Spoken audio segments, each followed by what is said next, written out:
milingue koki côté le matin ce qui mote pelité donc so moni milingue quelque part donc il a cause mon que zo sala que milingue matin cause zali za moto moto soki ezalité milingue ko be matin na table bindenge nini puisque comme matete soki mo pepe betité bu pour matisango te so mo puisque bandi ko matamba ba matiti zo maté ko mo pepe moko ezoya et beti et c'est que matiti mata puisque mata parce que mo ke na cela ah puisque na mis pourquoi parce que mo pepe ndé mais puisque donc tout va bien ndeko Matou Samuel aza conscient il y a nion ces eaux comme un abomo inaye il est l'unique prophète de sa vie parce que oyo ni tata maman ni bato ba monate ye moko ayebi le premier prophète ya tout bato monto fongo le moloko to bande ko lobate même tata na ya molimo ayebi ete même mukuna ayebi ete même moi ce moko a auto benga na France le bi ya zaki maman moko boye aza maman moko angataka ye na diwa ya moi ça liboso biso quand on bandaki ministère Matou Samuel ko ta bandaki ministère te nous sommes des vieux dans le ministère ndena yo bena muyembi amakasi abunganga boyembi ezavandi awo afunguli moloko na yembi milimo ilipete ilbi bakumbi nzambe. Vous voyez?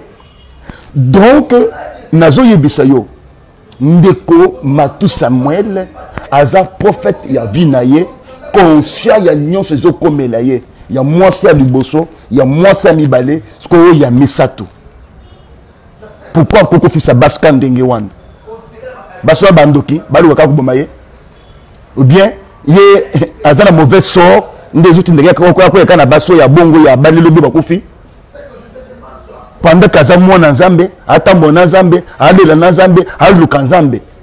Et pourquoi Dieu doit toujours permettre de tels malheurs de corona pour enseigner bisoni pour édifier banani. C'est-à-dire il est conscient de sa vie. Il est conscient de ma camion ce comme là. Il est auteur, je peux aussi pour un bon terme, il faut dire auteur de tout ce qui arrive dans la vie naïe et zaïe moko. Pour ce qu'on joue paramètres et à l'ouïe moi ça liboso. Aujourd'hui il y a mis balai. Il y a mis balai combat maman Titi je crois. Ah. Jusqu'au point qu'il y a qui m'a qu'une église qu'on a qu'un ministère de combat. Oui, pas maman Olang. Pas maman Olang. Bah histoire il est katakuna et fait maman Olang papa Olang sont battre en vie aujourd'hui. Il pouvait être les témoins pour mais c'est pas que Moussa Makambo de katakuna. Pourquoi n'y a qu'un dakuna? Atika pasteur na yemukuna est-ce qu'il y a zoka baptême pour na nini pour qu'il n'est pas ministère de combat. Pe ba boya kaye.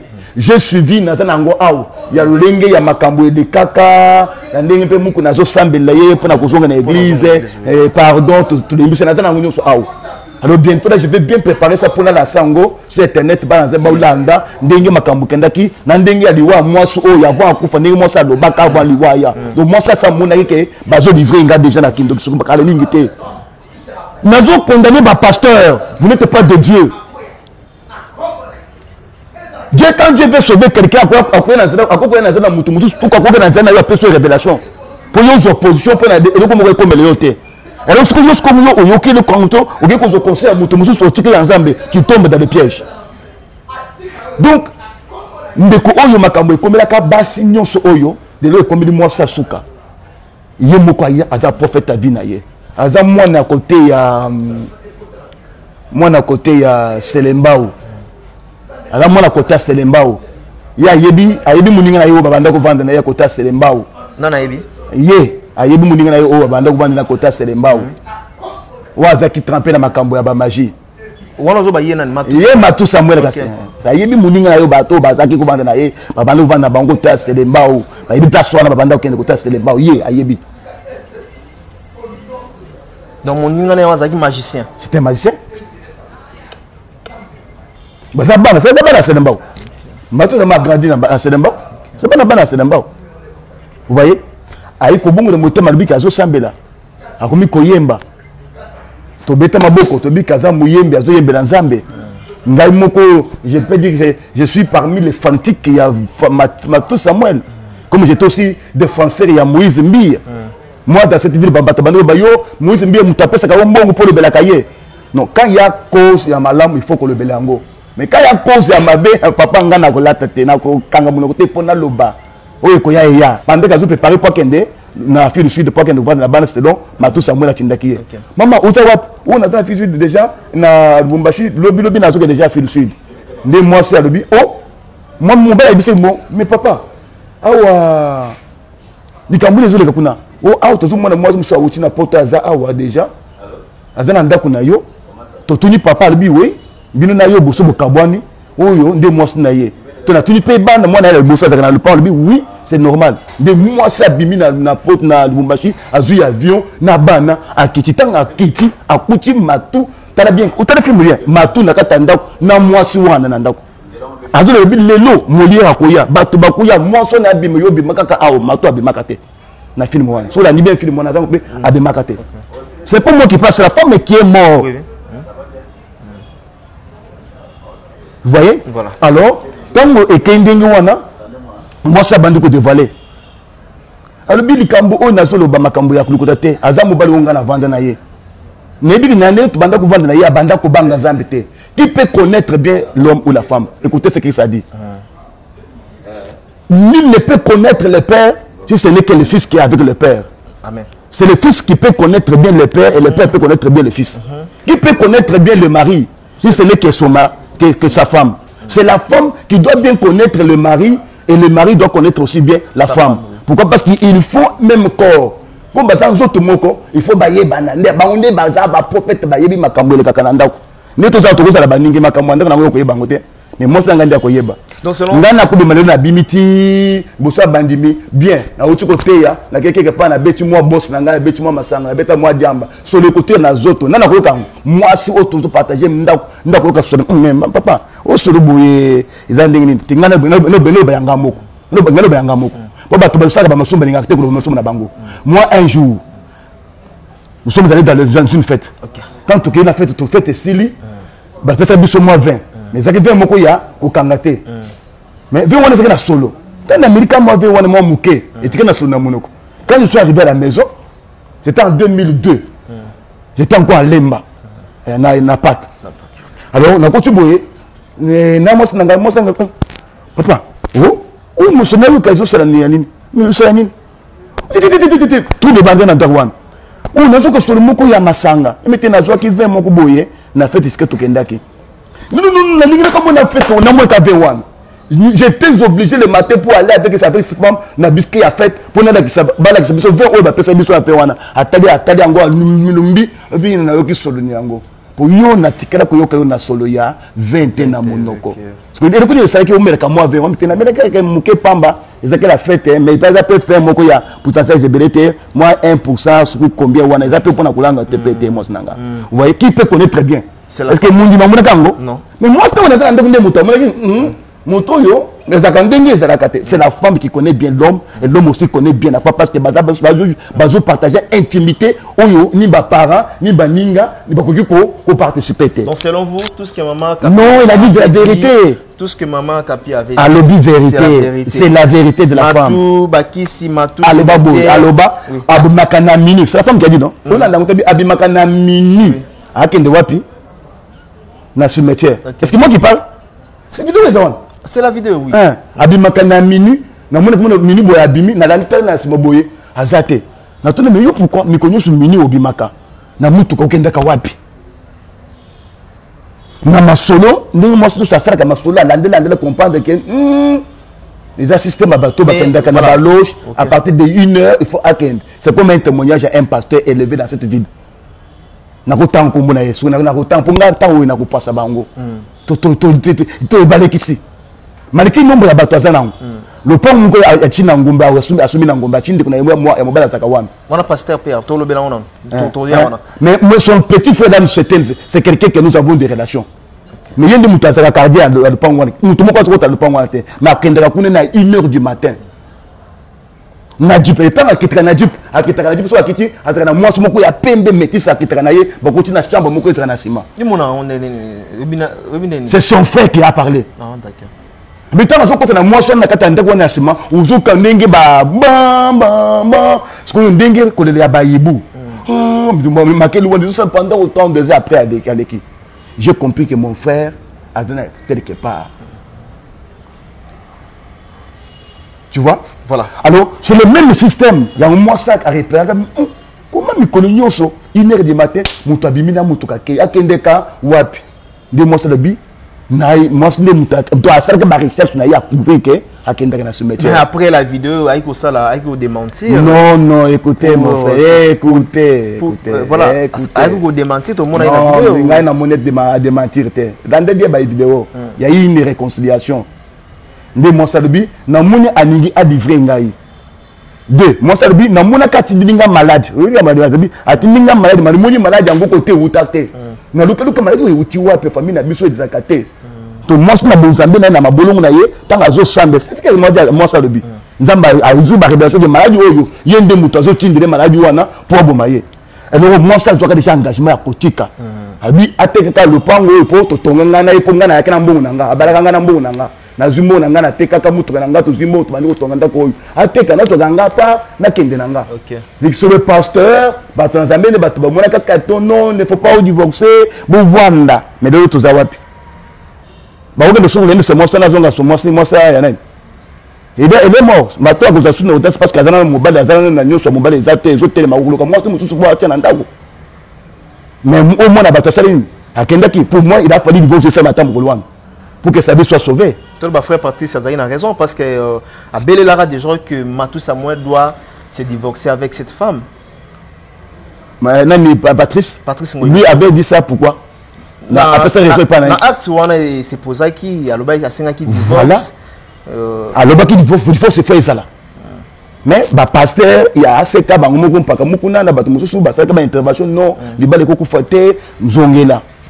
C'est pourquoi la famille à moi si ba non. Bah côté côté dans on va comprendre bah non ceux qui ne savent pas bimaka mais l'autre tous à na la vie hein nzamba ko songa place à moi elenga ko somba le mususu ce que le to perdre pour la nini pour la moto oyo ndenge déjà moi ça le baki yango la chez autres. Donc quelle est l'analyse faites-vous dans ma cambo sectu à vidéo oyo aux hommes de Dieu pasteur Jean-Félix oui. La vidéo oyo ndeko moi c'est alobaki bien puis elle est partie que son âme repose en paix. Oui, ou ça l'analyse ni. Oso retenir ni en fait. Bon, l'analyse que je vais saisir c'est quoi nakata libala tanda ba sentiment ya batoté. Nakata libala landa sentiment nzambe. Écoutez Dieu. Dieu est auteur du mariage, il est aussi auteur des divorces. Dieu peut permettre le divorce. Pour que la vérité soit vue. Vous voyez? Donc il ne faut pas tous avoir un sentiment. Il faut qu'on ait un sentiment dans Zambé pour qu'on ait la Kanzambé. Oui, moi c'est oui, mais qu'est-ce que Dieu dit pour la moi soana? Qu'est-ce que Dieu dit pour la mobile one? Qu'est-ce que Dieu dit pour le mariage one? Il ne faut pas que vous ayez un sentiment dans les autres. Il y a un peu de temps. C'est parce que vous avez un sentiment dans les autres. C'est la parole de Dieu qui nous a unis, mais je dois chercher le sentiment de Dieu dans les balles. Qu'est-ce que Dieu veut dans ce mariage? Mais tant qu'on comprend le sentiment en Zambété, les balles volontaires en Zambété, c'est pas ma camébélé, il faut qu'on me la batte.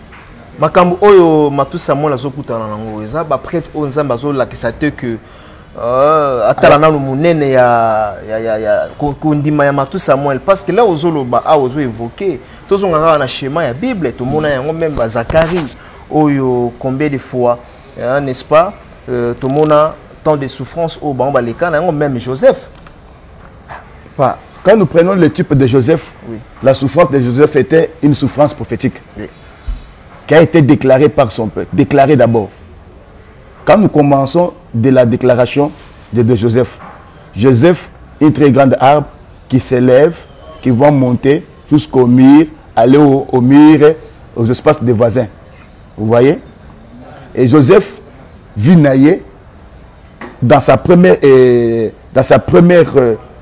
pas, Dieu avait mis la souffrance. Première page naillée, Isaac souffrance. Deuxième page naillée, c'était gloire. Et Joseph fut livré par ses frères et sœurs. Pourquoi? Pour la lingunia. Moi, nous, la marchandise. Mais comme il était dans l'alliance, à Tambonanzam, la promesse, Dieu l'a élevé. Et pour finir, Bagonion se protégé par Joseph. Tu parles Joseph Naye et Kesseni. Qu'est-ce que nous pouvons tirer comme leçon dans les Camboya? Tout ça, moi, et veut édifier l'église Nanine, et veut édifier le ministère Nanine. Ça ne nous édifie pas. Ça ne donne même pas la gloire à Dieu, mon frère. Qu'est-ce que les gens veulent? Pourquoi vous venez comparer ma Cambo comme ça, émission où il y a malheur, ma Bible, aux autres enseignés, biso, tous les gens, tout ça, moi, le côté. Moi, c'est le bénin. Moi, c'est le bénin, bon, mouton, à Banga, quand ça m'embêtait. Azandumba, c'est le moi, c'est Azandumba, ça va se belé. Azanganga Kisi, à quelqu'un n'a pas boy. Et près de la qui m'a connu, voilà, moi, ça, y a qui n'a pas à vendre des bandes, ma tout ça, moi, n'a mais bima, le lot de l'eau, au bima, n'a pas tout ça, pour filmer yo. Je vous donne la route, je vous donne la vidéo. Bima, bima, de l'eau, bima, kaka, au bateau, ce moment, yo, avant d'amique, n'a pas n'a moi, soit n'a pas poto. Papa, c'est l'homme qui est le prophète de sa vie. Moi, quand on a mis tout ça, moi, c'est mon quoi, ya. Moi si moko ayaka poto alandanga ye au na Kinshasa pour ça ayaka première fois na mission na ye andona ba problème spirituel tanga ayaka ajabulisaka yaka bundi ajabulisaka Roger Baka ajabulisaka ba pasteur nyonso le fait pasteur c'est pasteur Jean Félix au derrière tout cela il avait une mission à Zongi poto ayiko zongi pour la deuxième fois na poto ta Zongi Dieu m'a dit cette femme a une telle mission commencer à enregistrer tout ce que la femme est en train de faire nous nazana au nazana ba photo na ye au ya mutakala n'a pas message.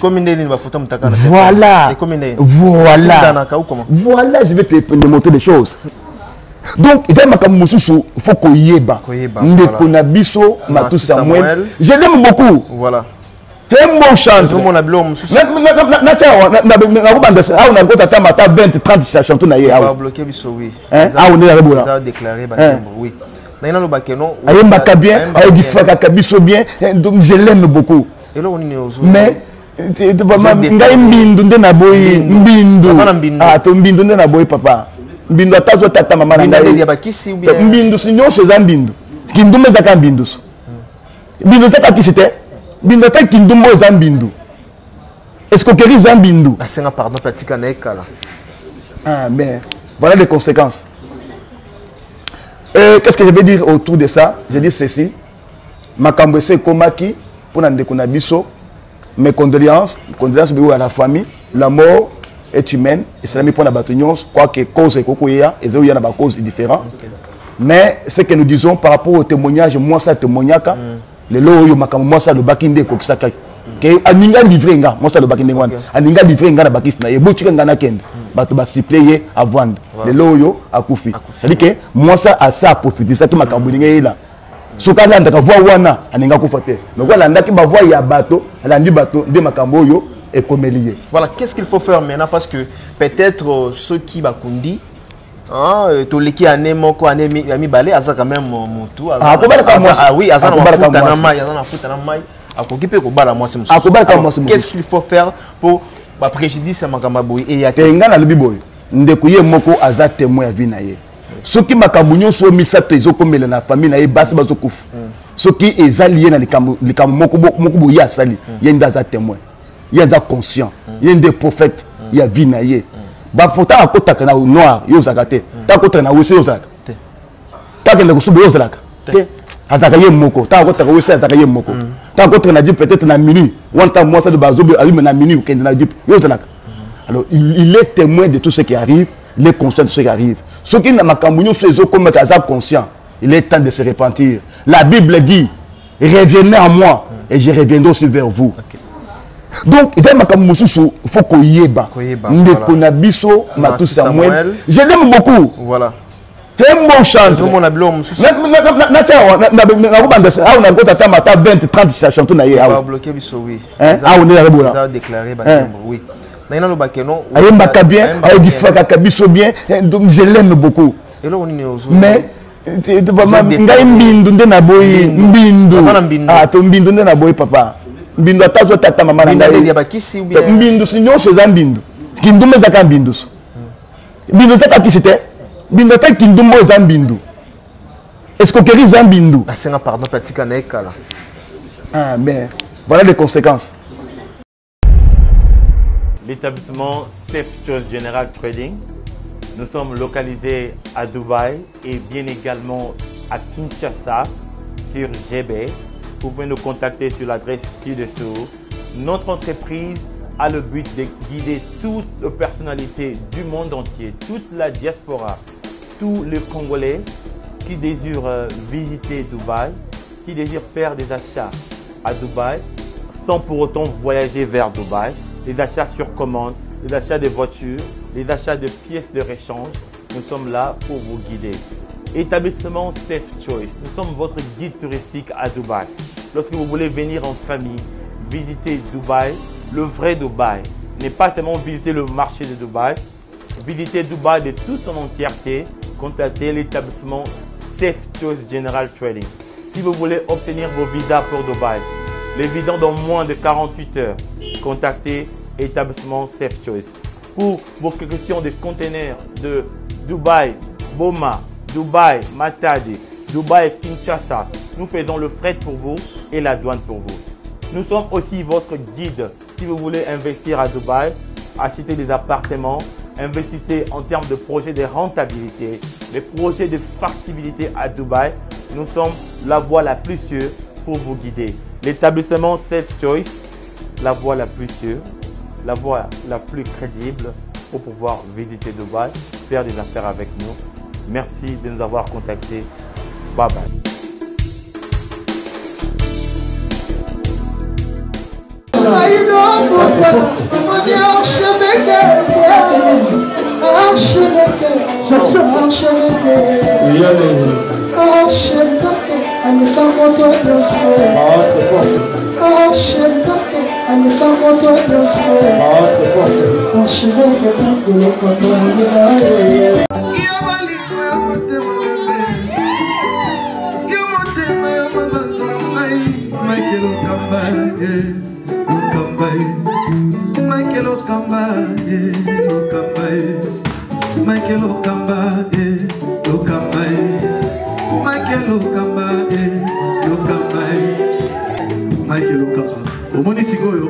L'artiste, c'est l'improvisation. Na honoré dans l'émission. Africa Elengi TV, votre chaîne, l'incontournable, la star des chaînes.